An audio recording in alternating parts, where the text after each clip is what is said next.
Cha đôi vẽ sọ tự mọt tí đây bông ôn cha nhằm mà mặt tơ nhiều bị tha ôi chú em chắc ngay mình tên cha lằng hia tự mọt đôi tiếng nẹt bờ trô xâm lên cha nẹt đại quạt trôi chật nhằm plai trơn chân trứng mà ruột nơi bờ tây Japan cứ tha sờ bài mọt nhằm mấy khai ni cha khai niนึกtrong mau bà hành chun bông ôn nơi pui plai plam Japan cha pi pui bà tham tiệt cha đại dương tinh mau bịp xá cha mi ruột chật chắc ngay mình tên choสำหรับអ្នកដែលគាត់ចូលចិត្តផ្លែផ្លាំរសជាតិជូរអែមឆ្ងាញ់ហើយសាច់របស់វានឹងរឹងកុំភ្លេចទិញប្រភេទឈ្មោះថា Sama Angel ហើយនៅtrongវីដេអូនេះខ្ញុំក៏ឆ្លៀតបង្ហាញបងប្អូននៅដើម kiwi ដែលគេលក់នៅកន្លែងលក់ផ្កាបងប្អូនចាមួយដើមប្រហែលជាជិត$10ដើមគេនឹងដាក់នៅក្នុងផើងមានផ្លែហើយស្រេចទៀតចាខ្នាញ់មែនតែនចង់តែបេះទេចាបើទិញយកទៅដឹងតែឆាប់បានញ៉ាំហើយកូនចេកមានតម្លៃប្រហែលជា$15ជាងនៅក្នុងមួយដើមចំណែកឯកូនល្ហុងវិញប្រហែលជា$75បងប្អូនចាជំរាបសួរបងប្អូនទាំងអស់គ្នាជួបជាមួយនឹងខ្ញុំលក្ខណៈនៅប្រទេសជប៉ុនទៀតហើយចាថ្ងៃនេះនឹងខ្ញុំមកភ្លក់ផ្លែផ្លាំបង្ហាញជូនបងប្អូនហើយថ្ងៃនេះមានស្វាយប៉ោមមកពីមិចស៊ីកូដែរបងប្អូនចាពណ៌ប្លុំគេចាមើលអត់ដឹងថាស្វាយទេចាទំនងឆ្ងាញ់មែនទែនបងប្អូនចាមួយនេះគឺផ្លែស៊ឺម៉ូម៉ុដែលមានឈ្មោះថា Sama Angel ផ្លែហ្នឹងសាច់វារាងរឹងហើយរសជាតិជូរអែមឆ្ងាញ់ណាស់បងប្អូនចំណែកខាងនេះវិញគេឲ្យឈ្មោះថាអូអ៊ីស៊ីវ៉ាសេចាពូជហ្នឹងមានទំហំរាងតូចបន្តិចហើយវាមានពណ៌រាងលឿងទឹកក្រូចក៏ដូចជាក្រហមនៅពេលដែលវាទុំចាក្រោយពីញ៉ាំបាយហើយដាក់មួយចានមកផ្លែតចាញ៉ាំភ្លាមតែម្ដងហើយបងប្អូនចានេះញ៉ាំហើយអូយតំណងឆ្ងាញ់ណាស់ស្រក់ទឹកមាត់ទាំងអ្នកបញ្ចូលសម្លេងហ្នឹងបងប្អូនចាគាត់ថាសបករបស់វាហ្នឹងរាងជូរហើយសាច់ខាងក្នុងវាជូរអែមចាបើយើងខំឲ្យដល់ជ្រៅខាងក្នុងទៀតចាទើបដឹងថារសជាតិរបស់វានឹងជូរអែមបើសិនជាមានអំបិលម្ទេសបងប្អូនអូជ្រលក់ទៅមិនដឹងជាឆ្ងាញ់យ៉ាងណាទេចាមើលសាច់គេនេះឃើញសរសៃអញ្ចឹងញ៉ាំទៅអត់មានជាប់ធ្មេញទេបងប្អូនចាខំទៅដាច់ប៉ិតតែម្ដងហើយសបករបស់គេនឹងគឺស្រួលញ៉ាំសបកផុយស្រួយណាបងប្អូនចាយើងញ៉ាំដើម្បីបំពេញជាតិទឹកក៏ដូចជាវាមានវីតាមីន C ច្រើនហើយផ្លែហ្នឹងគ្រាប់វាខំទៅអត់ដាច់ចេញមកទេបងប្អូននេះយើងពុះបង្ហាញជូនចាដូចជាផ្លែស្វាយអីចឹងដែរចានេះចាផ្លែមួយហ្នឹងឃើញតែសបកអញ្ចឹងទេប៉ុន្តែមានរសជាតិជូរអែមឆ្ងាញ់មានជាតិផ្អែមច្រើនជាងជាតិជូរចាយើងចិត្តញ៉ាំក៏បានហើយយើងខាំញ៉ាំចេះក៏ឆ្ងាញ់ដែរចាហើយផ្លែពណ៌លឿងគឺផ្អែមជាងបងប្អូនចាឥឡូវផ្លែដែលនេះខ្ញុំជ្រើសរើសម្ដងបងប្អូនចាចង់ដឹងថាជូរឬក៏ផ្អែមដែរចានេះហៀទឹកមកទៀតអូយឡើងស្រក់ទឹកមាត់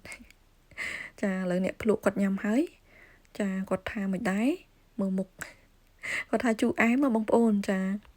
ឥឡូវស្វាមីនឹងខ្ញុំគាត់ថាភ្លក់សាកមើលចង់ដឹងថាជូរអែមនឹងរបៀបម៉េចហើយនឹងខ្ញុំអាចញ៉ាំបានឬក៏អត់ចាមួយនេះសាច់នៅរឹងឯណាបងប្អូនឃើញកាឡាអញ្ចឹងស្មានតែទុំចានេះមើលសាច់គេមានសរសៃអញ្ចឹងឯងផ្លែហ្នឹងខុសពីផ្លែព្រូនបើផ្លែព្រូនវិញគឺយើងបេះគ្រាប់វាចេញបានប៉ុន្តែប្រភេទផ្លែផ្លាំគឺវានៅជាប់សាច់ជាមួយនឹងគ្រាប់តែម្ដងចាផ្លែខាងនេះគឺមានពណ៌រាងទឹកក្រូចចង់ដឹងថាមានរសជាតិរបៀបម៉េចដែរចាសាច់របស់វាហ្នឹងគឺរាងទន់បងប្អូនចាគាត់ថាផ្អែមឆ្ងាញ់ក្រោយពីភ្លក់ផ្លែឈើយើងមកមើលផ្លែស្វាយប៉ោមមកពីខាងមិចស៊ីកូតើ4ផ្លែហ្នឹងមានតម្លៃប្រមាណចានេះប្រហែលជា$7បងប្អូនហើយរសជាតិវាគឺជូរអែមឆ្ងាញ់មែនទែននឹងខ្ញុំយកទៅធ្វើញាំស្វាយបានកាលណាយើងទិញបានផ្លែរឹងណាហើយផ្លែ cherry ជប៉ុនមួយប្រអប់មានតម្លៃប្រហែលជា$4.5កាក់បងប្អូនចំណែកឯផ្លែស៊ឺម៉ូម៉ុចាផ្លែផ្លាំពណ៌ក្រហមនេះចាបច្ចុប្បន្នមានតម្លៃប្រហែលជា$3ជាងនៅក្នុងមួយប្រអប់ហ្នឹងចាដោយសារតែលុយយេនចុះថោកអញ្ចឹងហើយបើសិនជាបងប្អូនមានលុយ$យកទៅទិញផ្លែឈើនៅជប៉ុនណាចាគឺទទួលបានតម្លៃធូរថ្លៃខ្លាំងមែនទែនចាផ្លែផ្លាំនេះ$3ជាងដែរ5ផ្លែហ្នឹងណាបងប្អូនចាសប្បាយញ៉ាំហើយចំណែកទំពាំងបាយជូរអូស្ត្រាលីវិញគឺមានតម្លៃប្រហែលជា$3ជាងតិចទេនៅក្នុងមួយប្រអប់ហ្នឹងណាហើយផ្អែមឆ្ងាញ់មែនទែនចាឥឡូវបងប្អូនអ្នកនៅអាមេរិកមកមើលតម្លៃផ្លែ cherry របស់អាមេរិកាំងម្ដងចាមួយប្រអប់ហ្នឹងប្រហែលជា$6 7កាក់បងប្អូនចាតើផ្លែ cherry នេះមានតម្លៃថ្លៃឬក៏ធូរថ្លៃជាងនៅក្នុងសហរដ្ឋអាមេរិកដែរបងប្អូនកុំភ្លេចជួយ comment ប្រាប់នេះខ្ញុំម្នាក់មួយផងហើយខាងនេះវិញគឺជាផ្លែមេឡុនរបស់ជប៉ុនចាផ្លែហ្នឹងគឺមានរសជាតិផ្អែមឆ្ងាញ់ចាបើសិនជាគិតជាប្រាក់ដុល្លារនៅពេលដែលលុយយេនចុះថោកចានៅក្នុងខែ7អញ្ចេះចាប្រហែលជា$7កន្លះអីទេបងប្អូននៅក្នុងមួយផ្លែហ្នឹងណាហើយសបករបស់វាគឺមានកន្លះដូចជាសំណាញ់អញ្ចឹងចាប្រហែលជាបងប្អូនមួយចំនួននៅប្រទេសខ្មែរយើងក៏ធ្លាប់បានប្រសាហើយចាដោយសារតែគេមានលក់នៅផ្សារទំនើបដែរផ្លែមេឡុនហ្នឹងបើចង់ដឹងថាញ៉ាំបាននៅគឺយើងយកដៃទៅចុចគូតវាកន្លែងនេះចាបើសិនជាវាទន់គឺអាចញ៉ាំបានហើយបើសិនជាវានៅរឹងមានន័យថាវាអត់ទាន់ទុំមែនទែនអត់ទាន់ផ្អែមទេ ចានៅរដូវនេះគឺយើងអាចញ៉ាំបានផ្លែភាគមួយទៀតណាបងប្អូនចាសប្បាយញ៉ាំមែនទែនប្រៀបដូចជាឋានសួគ៌ផ្លែឈើអញ្ចឹងហើយផ្លែឈើទាំងអស់នេះក៏មិនសូវមានជាតិស្ករខ្លាំងពេកដែរបងប្អូនចាវាមានរសជាតិជូរអែមចាបើសិនជាផ្អែមក៏មិនផ្អែមមុតពេកដែរ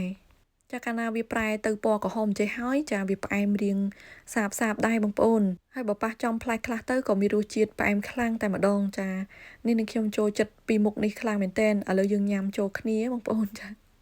ហើយបន្ទាប់ពីវីដេអូនេះទៅក៏នាងខ្ញុំចង់បង្ហាញបងប្អូនអំពីកន្លែងលក់ផ្កានៅជប៉ុនហើយចង់បង្ហាញអំពីតម្លៃដើមចេកក៏ដូចជាដើមល្ហុងចាចង់ដឹងថាខុសគ្នានៅប្រទេសខ្មែរយើងយ៉ាងម៉េចដែរប៉ុន្តែគ្រាន់តែមកដល់កន្លែងលក់ផ្កាហ្នឹងគឺឃើញដើមគីវីបងប្អូនចាដើមគេឡើងទាបប្រហែលជាមួយចង្អាមកន្លះចាដើមនេះគឺវាវល្លិបងប្អូនចានេះគេផ្សំមែកវាមកហើយបើសិនជាយើងទិញយកទៅឥឡូវហ្នឹងចាដាំប្រហែលជា2អាទិត្យអីបានបេះញ៉ាំហើយចាខ្នាញ់មែនទែនចង់តែដាច់ចិត្តទិញទេខាងនេះវិញគឺដើម raspberry ចាមានពូជក្រហមខ្មៅហើយនិងពូជក្រហមសុទ្ធ